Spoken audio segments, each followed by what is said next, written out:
ஏன்னா எங்களோட சமூகத்தை பொறுத்த வரையில் நாம் பல வகையான அனர்த்தங்களுக்கு முகம் கொடுத்த ஒரு சமூகம். அது யுத்தமாக இருக்கலாம், அல்லது கால்நிலை சம்பந்தப்பட்ட பிரச்சனைகளாக இருக்கலாம், அல்லது வீதி விபத்துகளாக இருக்கலாம், வனவிலங்குகள் சம்பந்தப்பட்ட அனர்த்தங்களாக இருக்கலாம். இது இயற்கை அனர்த்தம். எனவே எதுவாக இருந்தாலும் அனர்த்தங்களுக்கு அதாவது பழக்கப்பட்ட ஒரு சமூகம். ஆனால் ஒரு துரதிர்ஷ்டவசமான விடயம் என்னவென்றால், எங்களுடைய அன்றாட வாழ்க்கையில், எங்களுடைய சமூகத்தில், கலாச்சாரத்தில் அனர்த்தங்கள் பற்றி ஒரு பூரணமான தெளிவு, அறிவு, விளக்கம் இல்லாமல் இருக்கின்றது. இப்போ இதைவிட இயற்கை அனர்த்தங்கள் அதிகமான நாடுகள் உலகத்தில் இருக்கின்றது. உதாரணமாக ஜப்பான், அதிகமான பூமி அதிர்ச்சி அல்லது சுனாமி போன்ற விடயங்கள். ஆனால் அவர்களுடைய முன்னாயத்தம் மிக அதிகமாக இருக்கின்றது. குறிப்பாக நாங்கள் சொல்ல போனோம் என்றால், ஒரு சமூகத்தில் அந்த சமூகத்தினுடைய கலாச்சாரத்துக்குள்ளே அந்த சமூகம் எவ்வாறு தன்னை தயார்படுத்தி கொள்கின்றார்கள் என்பதுதான் முக்கியம். ஆனால் இலங்கையை பொறுத்தவரையில் அனர்த்தம் ஏற்பட்டதுக்கு பின்னால் அந்த பின் அனர்த்த ரீதியான முகாமைத்துவம் தான் அதிகமாக காணப்படுகின்றது. அதாவது பௌதீக ரீதியான உதவிகளை செய்யத்தான் முன் வருகின்றார்கள். ஆனால் ஒரு இழப்பின் போது, ஒரு அனர்த்தத்தின் போது எல்லா வகையான இழப்புகளையும் நம்மளால் கண்ணால் காண முடியாது இருக்கின்றது.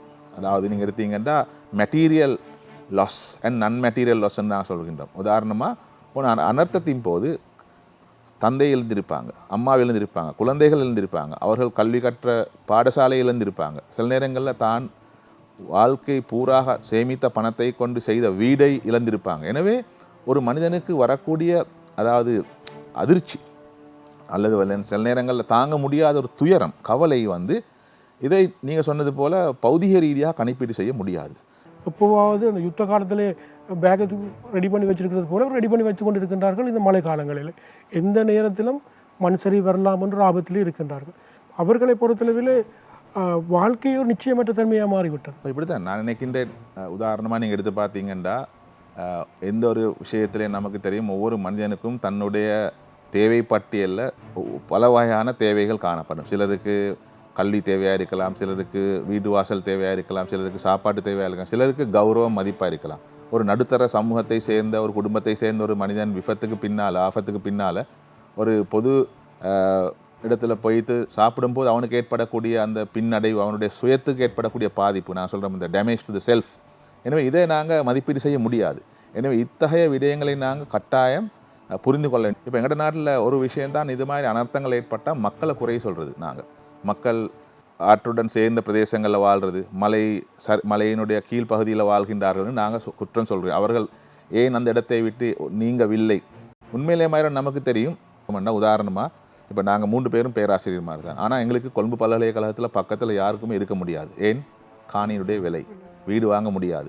சில நேரங்களில் சில மக்கள் என்ன செய்வாங்கன்னா, இந்த கொழும்பு நகரத்தை பல வகையான பொருளாதார ரீதியான பங்களிப்பை செய்யக்கூடிய சாதாரண மக்கள், உதாரணமாக நீங்கள் எடுத்து பார்க்கலாம், முச்சக்கர வண்டி செலுத்தக்கூடியவர்கள் அல்லது சுத்திகரிப்பு வேலையில் ஈடுபடக்கூடியவர்கள், இவர்கள் எங்கே போய் வாழலாம்?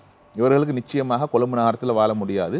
கொழும்பிலிருந்து தூரிய பிரதேசத்திலிருந்து வரவும் முடியாது. எனவே இவர்கள் சூழல் ரீதியான பின்தள்ளப்பட்ட பிரதேசங்களில் வாழ்வாங்க. அதாவது கலரி நதி கரையோரங்களில் இருப்பாங்க.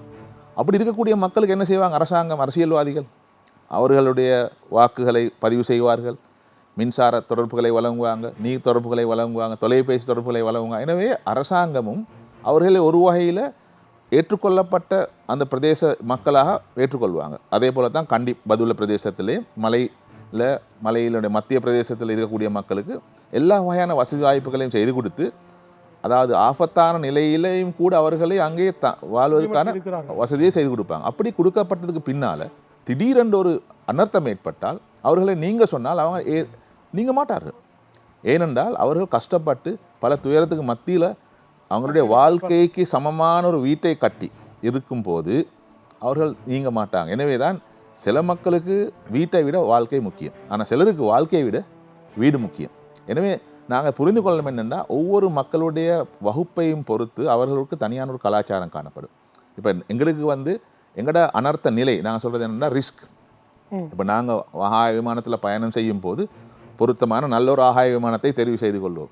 நாங்கள் வாகனத்தை தெரிவு செல்லும் போது கூட பார்ப்போம் இந்த வாகனம் எவ்வளவு பாதுகாப்பானது. ஆனால் சாதாரண மக்களுக்கு அப்படி இல்லை. அவர்களுக்கு மோட்டார் சைக்கிள்லையும் போவார்கள், நடந்தும் போவார்கள். எனவே அவர்களுடைய வாழ்க்கையில் கலாச்சாரத்தில் அனர்த்த நிலை என்பது ஒரு புது வகையான விஷயம். அந்த அனர்த்த நிலை ஒவ்வொரு மக்களுடைய பின்னணியிலேயும் தான் தீர்மானிக்கப்படும். அதாவது டிசாஸ்டர் என்பதும் ரிஸ்க் என்பதும் ரெண்டு விஷயம். டிசாஸ்டர் என்றால் அனர்த்தம் என்றால் ஒரு பௌதீக ரீதியாக நாம் அனுபவிக்கக்கூடிய ஒரு பிரச்சனை. ஆனால் ரிஸ்க் என்பது எங்களுக்கு எதிர்காலத்தில் ஏற்படும் என்று எதிர்பார்க்கக்கூடிய ஒரு அனர்த்தம். எனவே சாதாரண மக்களுக்கு, மீனவர்களுக்கு, கூலி வேலை செய்யக்கூடியவர்களுக்கு, இந்த மலை அடிவாரத்தில் வாழக்கூடிய மக்களுக்கு அனர்த்தம் என்பது பெரிய ஒரு சவால் அல்ல. அந்த அளவுக்கு அவர்களே பழக்கப்பட்டார்கள். எனவே தான் இப்படி பழக்கப்பட்ட மக்களை திடீரென்று தொழில்நுட்ப ரீதியான விஞ்ஞான ரீதியான எதிர்கூறுகளை கூறி மாத்திரம் நீக்க முடியாது. அந்த எதிர்கூறுகள் கூட ஒரு நேரம் ஏற்றுக்கொள்ள முடியாது. அது நாங்கள் சொல்கிறோம் under forecast and over forecast. சில நேரம் குறைவாக சொல்லுவோம், நேரம் கூடுதலாக சொல்லுவோம். அதாவது கிழக்கு கடல் பிரதேசத்தில் காற்று கொந்தளிப்பாக இருக்கும் என்று சொன்னால் ஒரு மீனவனுக்கு போக வேண்டாம் என்று சொன்னால் அவன் என்ன செய்வான்?